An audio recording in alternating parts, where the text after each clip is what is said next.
चलते हैं अपने पहले लेक्चर की जानब सेकंड ईयर के, जो कि मैथ 212, मैथ 223 और मैथ 233 तीनों का कंबाइंड चैप्टर है।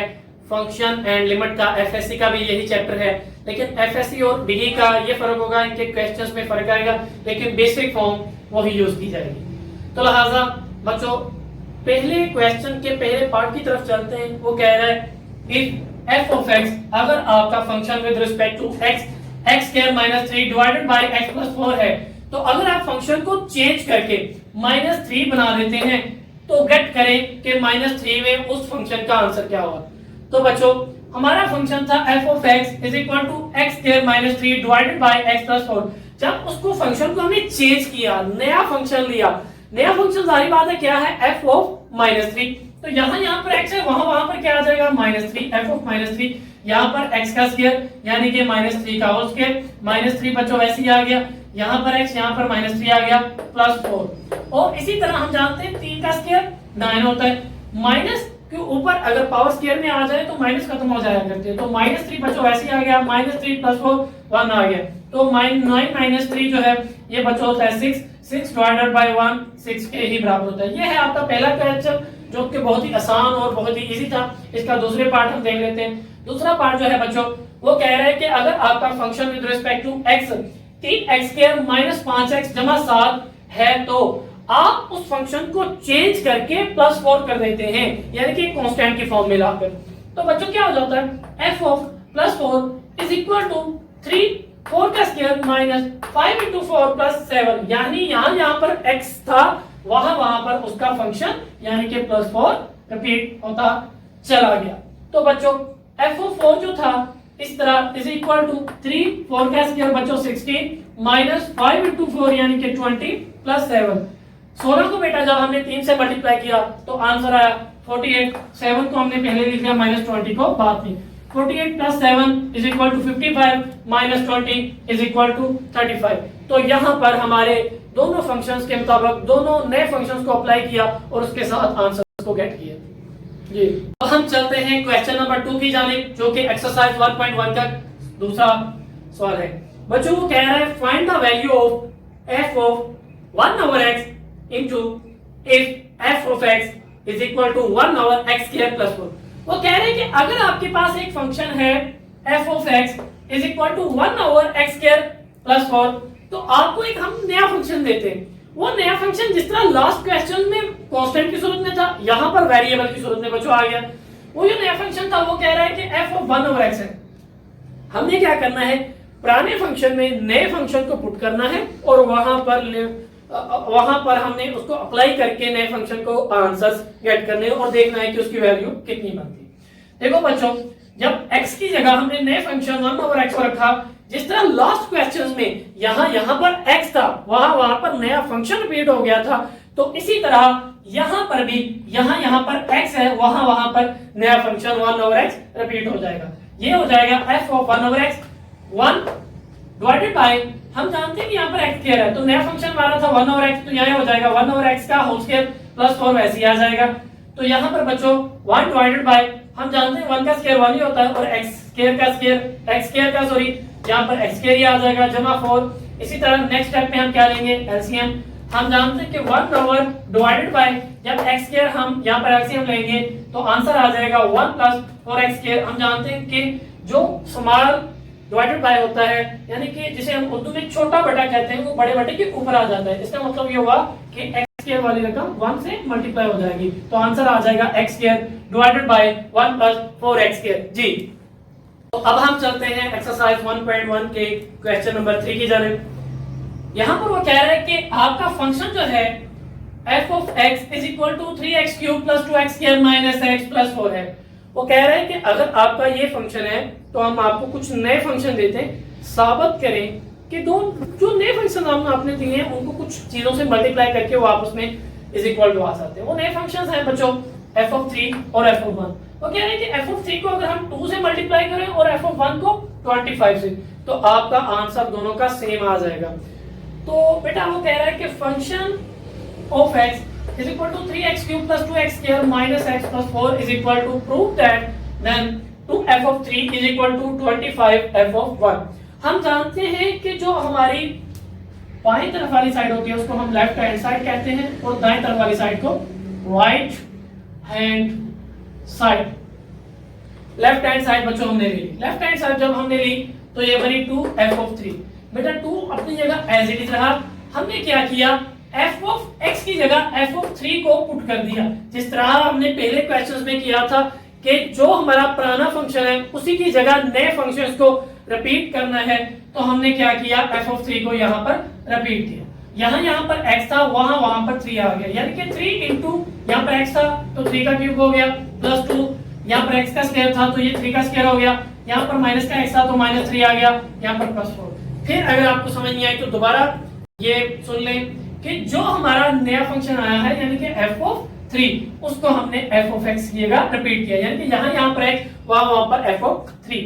तो उसके बाद बच्चों 2 यहाँ पर मल्टीप्लाई होता जाएगा, साथ साथ 2 फिर मल्टीप्लाई हो गया, एंड 3 इंटू 3 का क्यूब जो होता है वो 27 होता है, प्लस 2 एज इट इज आ गया, 3 का स्क्वायर बेटा 9 और -3 में से जब +4 को निकाला तो प्लस का 1 बचा। इसके बाद 3 को जब 27 से मल्टीप्लाई करेंगे तो 81 आंसर आएगा, जब 2 को 9 से करेंगे 18 आएगा, प्लस 1 वैसे ही आ गया। उसके बाद 81 प्लस 18 प्लस 1 जो होता है ये टोटल 100 के बराबर होता है, जब 2 को हम 100 से मल्टीप्लाई करेंगे तो आ जाएगा 200। ये हमारा आंसर आया है लेफ्ट हैंड साइड का। इसी तरह हम लेंगे right hand side. Right hand side हमारी है 25f(1) एंड देन हम जानते हैं कि यहाँ पर हमारा f(x) है, वहां पर हम f(1) रखेंगे। जिस तरह हमने लेफ्ट हैंड साइड में 2 को बार बार मल्टीप्लाई करते गए थे, यहाँ पर 25 को बार बार मल्टीप्लाई करते जाएंगे। तो इसका मतलब ये हुआ यहाँ पर x है, वहां पर अब 1 आ जाएगा। 25 ब्रैकेट 3 इंटू 1 का क्यूब प्लस 2 1 का स्क्वायर -1 प्लस 4। यहाँ पर -1 इसलिए आया क्योंकि अब हमारे फंक्शन की कीमत 1 है। इसी तरह बच्चों 25 फिर आ जाएगा, 1 का क्यूब 1 ही होता है, 3 को जब 1 से मल्टीप्लाई करेंगे तो हमारा आंसर 3 ही आएगा। इसी तरह 2 को जब 1 से मल्टीप्लाई किया आंसर 2 ही आया, -1 प्लस 4 को हमने एज इट इज लिख दिया। 3 प्लस 2 5, 5 प्लस 4 9 और 9 -1 बच्चों लिख दिया। 25 यहाँ पर भी मल्टीप्लाई हो जाएगा एज इट इज। 25 इंटू जब 9 में से 1 माइनस किया तो 8 आया, 25 को जब 8 से मल्टीप्लाई करेंगे आंसर आएगा 200। तो इसका मतलब ये राइट हैंड साइड का आंसर आ गया। लेफ्ट हैंड साइड का आंसर भी 200 ही था और राइट हैंड साइड का भी आंसर 200 ही है। इसका मतलब ये हुआ कि हमारी जो आंसर्स है, हमारी इक्वेशन है वो left hand side is equal to right hand side है। देन हम कहेंगे 2 of f(3) is equal to 25 f(1) जी। तो अब हम एक्सरसाइज 1.1 के क्वेश्चन नंबर 4 की तरफ चलते हैं। आइए पहले स्टेटमेंट देख लेते हैं। Given f(x) is equal to 3x³ minus ax² plus bx plus 1। वो कह रहा है कि अगर आपके पास एक फंक्शन है जो कि हमने दिया हुआ है, उसमें a की भी कीमत है और b की भी कीमत कुछ ना कुछ दी हुई है, f(2) इज इक्वल टू -3। उसमें एक आपने फंक्शन रिपीट करना है f(2) -3, यानी कि नया फंक्शन है ना f(2) जो कि बराबर होगा -3 के। और इसी तरह बच्चों फिर आपने फंक्शन लेना है f(-1) इज इक्वल टू 0, यानी कि फिर आपने एक फंक्शन लेना है f(-1) इज इक्वल टू 0। दोनों को आपने पुट करना है नए फंक्शंस को ओल्ड फंक्शन में और फिर आपने a और b की कीमतें फाइंड करनी है, यानी कि what the value of a and b। बच्चों सवाल वो ये कह रहा है कि हमारे पास एक फंक्शन है जो हमें वो दिया गया है, उसमें a और b उसने दे दिया है कांस्टेंट। पहले क्या होता था कांस्टेंट, पिछले क्वेश्चंस में वो देता था 2 3 4 यानी काउंटिंग में, अब वो a और b दे रहे हैं। वो कह रहे हैं कि आपका पहला फंक्शन जो है f(2) वो -3 है, दूसरा function f(-1) is equal to 0 है। पहले वो जो फंक्शन देता था उसको कोई भी इज इक्वल टू में आंसर नहीं देता था, यहाँ पर उसने आंसर दिया। इसका मतलब ये हुआ कि उसने ये बात कही है कि आप a और b की वैल्यू फाइंड करें अगर आपका आंसर ये दिया गया है। तो पहला फंक्शन ले लेते हैं। हमारा पहला फंक्शन है बच्चों f(2) इज इक्वल टू -3। बिल्कुल उसी तरह जिस तरह हमने लास्ट क्वेश्चंस किए हैं कि हम क्या करेंगे f(x) की जगह f(2) रख देंगे, यानी कि नया फंक्शन रिपीट कर देंगे। f(x) की जगह बच्चों आ जाएगा f(2), तो फिर हम लेफ्ट हैंड साइड का राइट हैंड साइड के ऊपर भी यहाँ पर x है वहां पर 2 को लिखते जाएंगे, यानी कि 3 इंटू 2 का क्यूब माइनस a इंटू 2 का square plus b into 2 plus 1 is equal to -3। सवाल ये पैदा होता है यहाँ पर हमने -3 क्यों ही रखा है। उसकी वजह मैं पहले भी बयान कर चुका हूँ बच्चों कि यहाँ पर उसने इसका आंसर ओवरऑल -3 दे दिया हुआ है। क्योंकि हमने ए और बी की कीमतें फाइंड करनी है। तो ऑलरेडी इसने आंसर भी दे दिया है, उसने कहा कि ए और बी की कीमतें फाइंड कीजिए। तो उसके बाद बच्चों 3 into 2 का क्यूब आप जानते हैं 8 मल्टीप्लाई बाय 3 24, और इसी तरह 2 का स्क्वायर 4 होता है, और जब a से मल्टीप्लाई कर देते हैं जो 4a हो जाता है। 2 को जब बच्चों b से मल्टीप्लाई किया जाए 2b हो जाएगा, 1 एज इट इज आ जाएगा। बराबर की दूसरी तरफ ये -3 है तो इस तरफ आगे ये प्लस का 3 हो जाएगा। यहाँ पर बच्चों -4a वैसे ही आ गया, 2b भी वैसे ही आ गया, और हम जानते हैं 24 + 1 25 होता है, 25 + 3 28 होता है। तो ये हमारी एक इक्वेशन बन गई।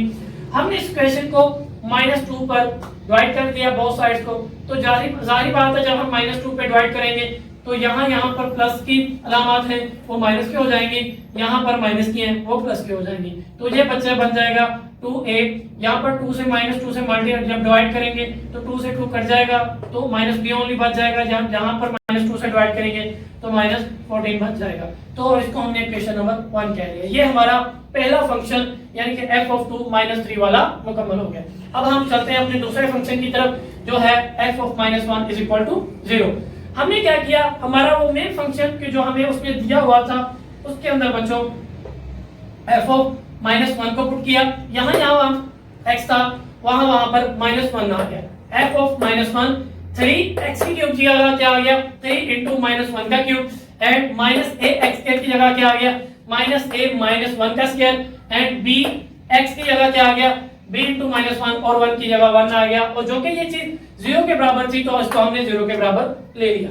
तो उसके बाद बच्चों हम जानते हैं कि -1 का क्यूब -1 ही होता है। अगर माइनस के ऊपर वैल्यू स्क्वायर में आए या इवन में आए तब माइनस खत्म हो जाती है। अगर पावर ऑड में आए या ताक में आ जाए तो फिर माइनस खत्म नहीं हुआ करती। लिहाजा -1 को जब हम 3 से मल्टीप्लाई करेंगे ये -3 हो जाएगा।